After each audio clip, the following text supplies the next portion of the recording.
subscribe to our channel and press the bell icon. طلباء طالبات sir Abdul Sattar Khan اس YouTube channel میں آپ تمام کا استقبال ہے۔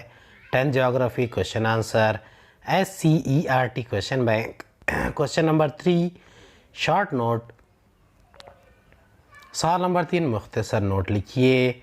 پہلا ہے امیزون کی وادی، دوسرا علاقائی سیر کے مقاصد، تیسرا بھارت کا تاریخی پس منظر، چوتھا بھارت اور برازیل کے آب و ہوا کا موازنہ، پانچواں برازیل کی نباتات، چھٹا بھارت حیوانی زندگی، ساتواں برازیل کی آبادی کا گنجان پن، آٹھواں بھارت اور برازیل کی شہرکاری کا موازنہ، نواں بھارت میں زراعت، دسواں برازیل میں صنعت و حرفت۔ پہلے کا جواب ہے دریائے امیزون کی وادی برازیل کا سب سے بڑا میدانی علاقہ ہے۔ امیزون دریا کی وادی میدان کی عمودی ڈھلان مشرق کی جانب ہے۔ دوسرا دریائے امیزون کی وادی برازیل کے مغربی سمت میں خوب چوڑی یعنی تقریباً 1300 کلومیٹر چوڑی ہے۔ گیانا کی بلند زمین اور برازیل بلند زمین یہ دونوں جہاں بہت قریب آ جاتی ہے، وہاں امیزون دریا کی وادی کی چوڑائی صرف 240 کلومیٹر ہے۔ تیسرا جیسے جیسے امیزون دریا بحر اوقیانوس کی جانب بڑھتا جاتا ہے، ویسے ویسے دریائے امیزون کی وادی میدان کی چوڑائی بڑھتی جاتی ہے۔ چوتھا دریائے امیزون کی وادی میدان کا علاقہ پورے طور پر جنگلوں سے گھرا ہوا ہے۔ امیزون کی وادی میں سدا بہار جنگلات اور منطقہ حارہ کے بارانی جنگلات ہیں۔ بار بار آنے والے سیلاب اور جنگلات کے نچلے حصوں میں زمین پر بڑھنے والے نباتات کے سبب یہ علاقہ انتہائی دشوار ہے۔ دوسرے کا جواب ہے علاقائی سیر کے ذریعے جغرافیائی تصورات، عوامل اور اعمال کا ذاتی تجربہ حاصل کرنے کا موقع ملتا ہے۔ دوسرا علاقائی سیر کے ذریعے انسان اور ماحول کے آپسی تعلق کی معلومات حاصل ہوتی ہے۔ تیسرا علاقائی سیر کے لیے منتخب کیے گئے مقام کی سماجی، معاشی، تاریخی اور تمدنی صورتحال کا مطالعہ کیا جا سکتا ہے۔ چوتھا علاقائی سیر کے ذریعے جغرافیہ کا مطالعہ بہت دلچسپ ہو جاتا ہے اور حاصل کردہ علم کے انتباہ کی رفتار بڑھتی ہے۔ بھارت کا تاریخی پس منظر۔ غیر ملکی قبضہ تقریباً 150 سالوں تک برطانیہ کے زیر اقتدار۔ یوم آزادی 15 اگست 1947۔ تیسرا آزادی کے بعد کے ابتدائی مسائل، 3 جنگیں اور خشک سالی کے حالات۔ پہلا ہے بھارت میں مانسونی آب و ہوا پائی جاتی ہے، جبکہ برازیل میں منطقہ حارہ قسم کی آب و ہوا پائی جاتی ہے۔ دوسرا عمومی طور پر بھارت کے شمالی حصے میں نسبتاً کم درجہ حرارت اور جنوبی حصے میں نسبتاً زیادہ درجہ حرارت پایا جاتا ہے۔ اس کے برعکس برازیل کے شمالی حصے میں نسبتاً زیادہ درجہ حرارت اور جنوبی حصے میں نسبتاً کم درجہ حرارت پایا جاتا ہے۔ تیسرا عام طور پر بھارت کے جنوبی حصے میں بارش نسبتاً زیادہ اور شمالی حصے میں بارش نسبتاً کم ہوتی ہے۔ اس کے برعکس برازیل کے شمالی حصے میں بارش نسبتاً زیادہ اور جنوبی حصے میں بارش نسبتاً کم ہوتی ہے۔ چوتھا ہے عام طور سے بھارت کے ساحلی علاقوں میں آب و ہوا گرم و مرطوب ہوتی ہے، جبکہ برازیل کے ساحلی علاقوں میں آب و ہوا معتدل اور سرد ہوتی ہے۔ برازیل میں نباتات۔ برازیل کے جنگلات میں دنیا کی سب سے زیادہ اقسام کے نباتات پائے جاتے ہیں۔ برازیل میں ربر، مہوگنی، روز ووڈ وغیرہ درخت اور آرکڈ نباتات کی بے شمار قسمیں پائی جاتی ہیں۔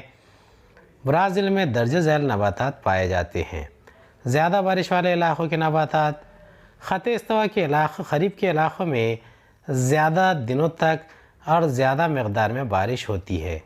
اس لیے نباتات کا عرصہ حیات بھی زیادہ ہوتا ہے۔ گھنے درخت، سدا بہار جنگلات، سدا بہار بارانی جنگلات کو دنیا کے پھیپھڑے کہا جاتا ہے۔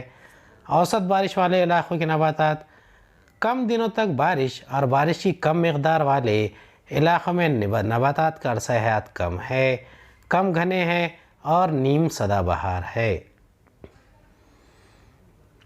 بھارت کے حیوانی زندگی کا جواب ہے۔ بھارت میں مختلف انواع کے جنگلی جانور پائے جاتے ہیں۔ بھارت خاص طور سے جنگلی جانوروں کے ملک کی حیثیت سے جانا جاتا ہے۔ شیر اور شیر ببر ان دونوں کا حامل ساری دنیا میں صرف بھارت ہی ایک ملک ہے۔ دوسرا، بھارت کے گرم اور مرطوب جنگلات میں عموماً ہاتھی پائے جاتے ہیں۔ تیسرا، آسام کا دلدلی علاقہ ایک سینگ والے گینڈے کے لیے مشہور ہے۔ چوتھا، بھارت کے ریگستانی علاقے میں جنگلی گدھے اور اونٹ پائے جاتے ہیں۔ پانچواں، بھارت کے ہمالیائی برفیلے علاقوں میں برفانی چیتا اور یاک کے مسکن ہے۔ چھٹا، بھارت کے جزیرہ نما علاقے میں بھارت کا ارنا بھینسا، مختلف اقسام کے ہرن، چنکارا، بندر وغیرہ جانور بڑے پیمانے پر پائے جاتے ہیں۔ ساتواں، بھارت کے مختلف دریاؤں، کھاڑیوں اور ساحلی علاقوں میں کچھوا، مگرمچھ، گھڑیال پائے جاتے ہیں۔ برازیل کی آبادی کا گنجان پن۔ برازیل دنیا کے کل رقبے کے 5.6% حصے پر محیط ہے۔ دوسرا، جبکہ برازیل میں دنیا کی کل آبادی کا صرف 2.7% حصہ پایا جاتا ہے۔ تیسرا، برازیل میں زمینی علاقہ نسبتاً زیادہ اور آبادی نسبتاً کم ہے۔ اس بنا پر برازیل کی آبادی کا اوسط گنجان پن بہت کم ہے۔ بھارت اور برازیل کی شہرکاری آبادی کا موازنہ۔ بھارت اور برازیل ان دو ممالک میں برازیل میں شہرکاری زیادہ، بھارت میں شہرکاری کم نظر آتی ہے۔ دوسرا، 2011 کے اعداد و شمار کے مطابق بھارت میں شہرکاری کا تناسب صرف 31.2%، جبکہ 2010 کے اعداد و شمار کے مطابق برازیل میں شہرکاری کا تناسب 84.6% تھا۔ 1961 سے 2011 کے 50 سال کے عرصے کے دوران بھارت کی شہری آبادی 18% سے بڑھ کر 31.2% ہو گئی۔ بھارت کی طرح 1960 سے 2010 کے 50 سال کے عرصے کے دوران برازیل کی شہری آبادی 47.1% سے بڑھ کر 84.6% ہو گئی۔ پانچواں ہے، بھارت میں 1961 سے 2011 کے 50 سال کے عرصے کے دوران کل شہری آبادی کے فیصد میں مسلسل اضافہ ہوتا ہوا دکھائی دیتا ہے۔ چھٹا ہے، بھارت میں 1961 سے 2011 کے 50 سال کے عرصے میں ہر دہائی میں شہری آبادی میں اضافے کی شرح کم زیادہ رہی ہے۔ بھارت کی زراعت کی خصوصیات۔ بھارت میں قدیم زمانے سے زراعت کا پیشہ چلا آ رہا ہے۔ دوسرا، بھارت کی کل زمین کے تقریباً 60% حصے میں زراعت ہوتی ہے۔ تیسرا، بھارت کی بیشتر کاشتکاری گزرانی قسم کی کھیتی ہے۔ چوتھا، مجموعی بین الاقوامی پیداوار میں بھارت کی زراعت کا حصہ برازیل کے مقابلے میں زیادہ ہے۔ پانچواں، برازیل کے مقابلے میں بھارت میں زیادہ افرادی قوت کھیتی باڑی میں استعمال کی جاتی ہے۔ برازیل میں صنعت و حرفت۔ برازیل میں صنعتوں کی تقسیم کی تفصیل درج ذیل ہیں۔ پہلا ہے، مختلف حصوں میں منقسم صنعتیں: لوہا، فولاد، معدنی تیل کی پروسیسنگ، کیمیائی پیداوار، سیمنٹ کی پیداوار، ٹیکنالوجی پر منحصر جدید صنعتیں، مختلف روایتی صنعتیں، شکر، سوتی کپڑے، ریشم اور اون کی صنعتیں، خوردنی اشیاء کی پروسیسنگ۔ دوسرا ہے محلِ وقوع کے لحاظ سے صنعتوں کی تقسیم، جنوب اور جنوب مشرقی حصوں میں صنعتوں کی مرکوزیت۔ دوسرا ہے شمال مشرقی اور مغربی علاقوں میں صنعتوں کا فروغ نسبتاً کم، اور اس لیے علاقے میں حکومت کی طرف سے صنعتوں کو فروغ دینے کے لیے سرمایہ کاری کی ترغیب۔ 11واں سوال ہے برازیل میں نقل و حمل۔ 12واں بھارت کے سیاحتی مقامات۔ 13واں برازیل میں مواصلاتی ترقی۔ 14 بھارت میں مواصلات۔ 15 ہمالیہ۔ 16 برازیل کا ساحلی علاقہ۔ 17 جزیرہ نما بھارت کا علاقہ۔ 18 عظیم عمودی چٹان۔ 19 مواصلات کی موجودہ تعریف۔ 20 بھارت میں ہوائی نقل و حمل۔ 21 طبعی ساخت اور اندرونی ملک آبی راستے۔ برازیل میں نقل و حمل کے ذرائع، اس میں آبی ذرائع، دریائے ایمیزون کے دہانے سے ملک پیرو کے ایکویٹاس مقام تک تجارتی اصولوں پر آبی آمد و رفت۔ یہ آبی راستہ دنیا کے سب سے طویل اندرونی آمد و رفت کے ذرائع کی فہرست میں شامل ہے۔ دوسرا دریائے پیرانا کا آبی آمد و رفت کے لیے استعمال۔ تیسرا ساحلی علاقوں میں سمندری آمد و رفت۔ دوسرا ہے سڑکیں۔ ملک کے کل آمد و رفت کے ذرائع میں سڑکوں کا حصہ نصف سے زیادہ ہے۔ مشرقی علاقے میں سڑکوں کا گھنا جال۔ تیسرا مغرب اور شمال میں دریائے ایمیزون کی وادی کے دشوار گزار علاقوں میں سڑکوں کا بہت محدود جال۔ تیسرا ہے ریلوے کی محدود ترقی۔ ریلوے آمد و رفت ایک سستا ذریعہ۔ تیسرا چند خاص شہروں تک محدود۔ ہوائی آمد و رفت کا محدود استعمال۔ بھارت میں سیاحتی مقامات۔ بھارت میں سیاحتی مقامات ہزاروں کی تعداد میں موجود ہیں۔ بھارت کے سیاحتی مقامات تاریخی، ثقافتی، قدرتی وغیرہ قسم کے ہیں۔ اہم ترین تاریخی مقامات درج ذیل ہیں: دہلی، لال قلعہ، قطب مینار، ہمایوں کا مقبرہ، آگرہ، تاج محل، آگرہ کا قلعہ، اجنتا ایلورا کے غار، گوا، کیرلا، کشمیر، حیدرآباد وغیرہ۔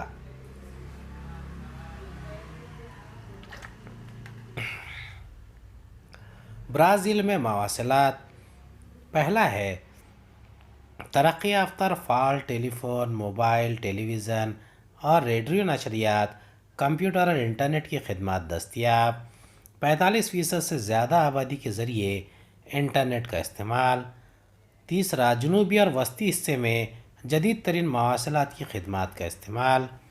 چوتھا شمال اور شمال مغربی حصے میں آبادی کی کمی کے سبب مواصلاتی خدمات کی کم ترقی۔ پانچواں وسیع و عریض رقبے والے علاقے، گھنے جنگلات، کچھ علاقوں میں کم آبادی وغیرہ رکاوٹوں پر قابو پاتے ہوئے مواصلاتی خدمات کی توسیع۔ چھٹا ہے ملک میں ٹیکنالوجی کے فروغ سے مصنوعی سیارہ خلا میں بھیجنے کی تیاری۔ بھارت میں مواصلات، اس کا جواب ہے پہلا ہے اطلاعاتی ٹیکنالوجی اور مواصلات کے زمانے میں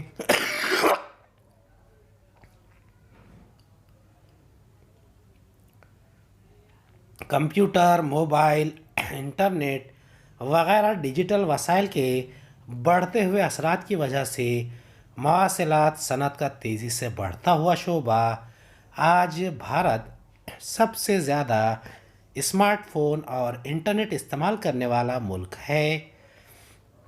ملکی ٹیکنالوجی کی مدد سے تیار کیے گئے مصنوعی سیارچوں اور سیٹلائٹ کے ذریعے نشریات تکنیک کے استعمال کی وجہ سے مواصلاتی شعبے میں بھارت کا مستقبل نہایت روشن ہے۔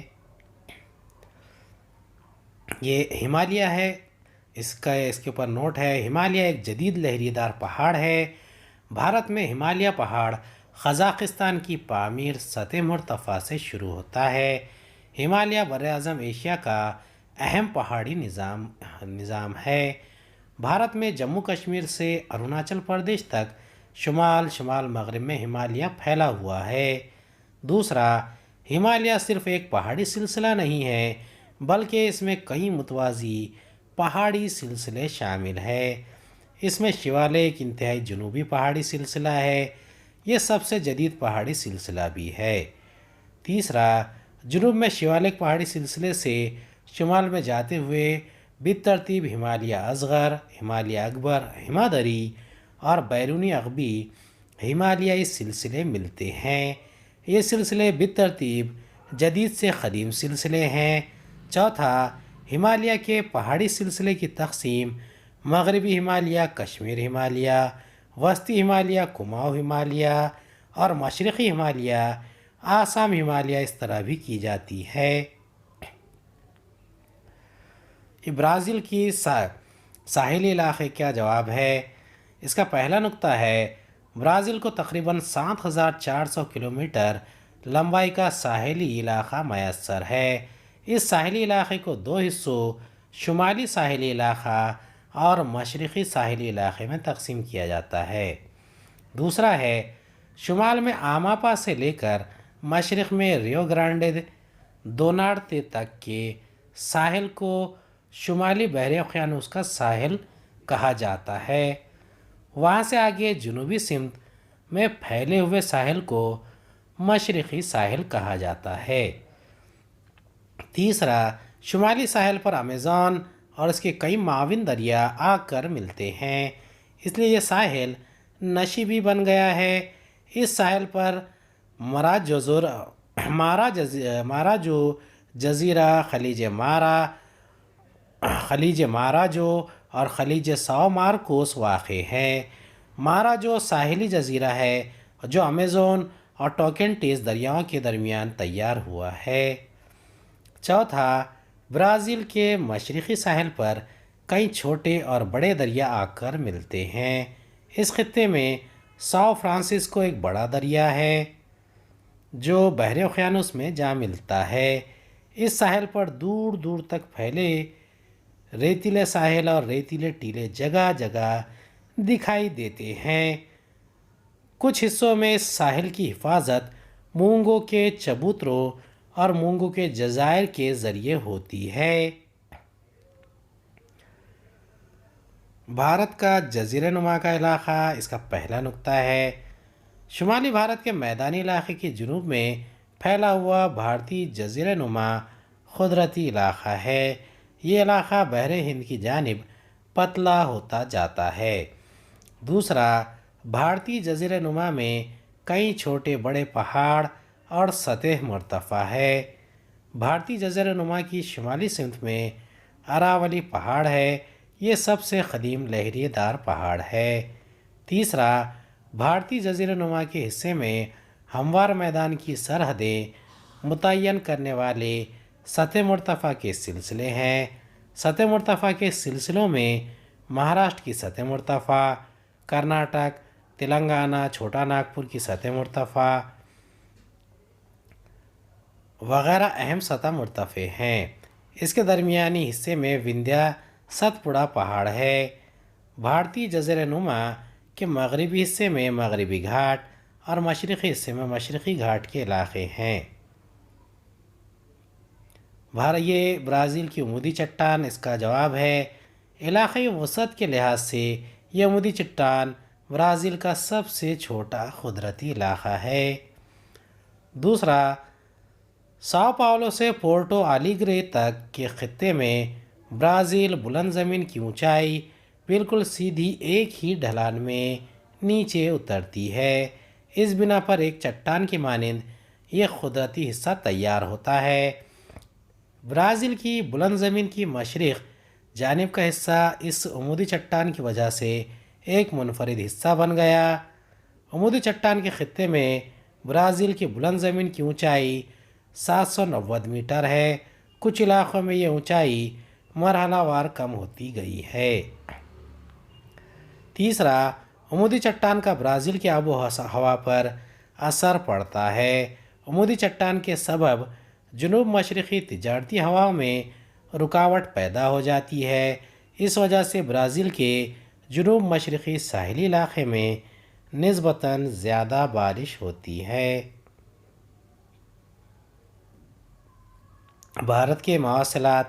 اطلاعاتی ٹیکنالوجی اور مواصلات کے زمانے میں کمپیوٹر، موبائل، انٹرنیٹ، مصنوعی سیٹلائٹ وغیرہ برقیاتی وسائل کی بنیاد پر مواصلات کیے جاتے ہیں۔ جدید مواصلات نسبتاً کم خرچ اور زیادہ مؤثر ہے۔ تیسرا، بھارت میں مواصلات کی صنعت نہایت تیز رفتاری سے ترقی کر رہی ہے۔ بھارت سب سے زیادہ اسمارٹ فون اور انٹرنیٹ استعمال کرنے والا ملک کی حیثیت سے جانا جاتا ہے۔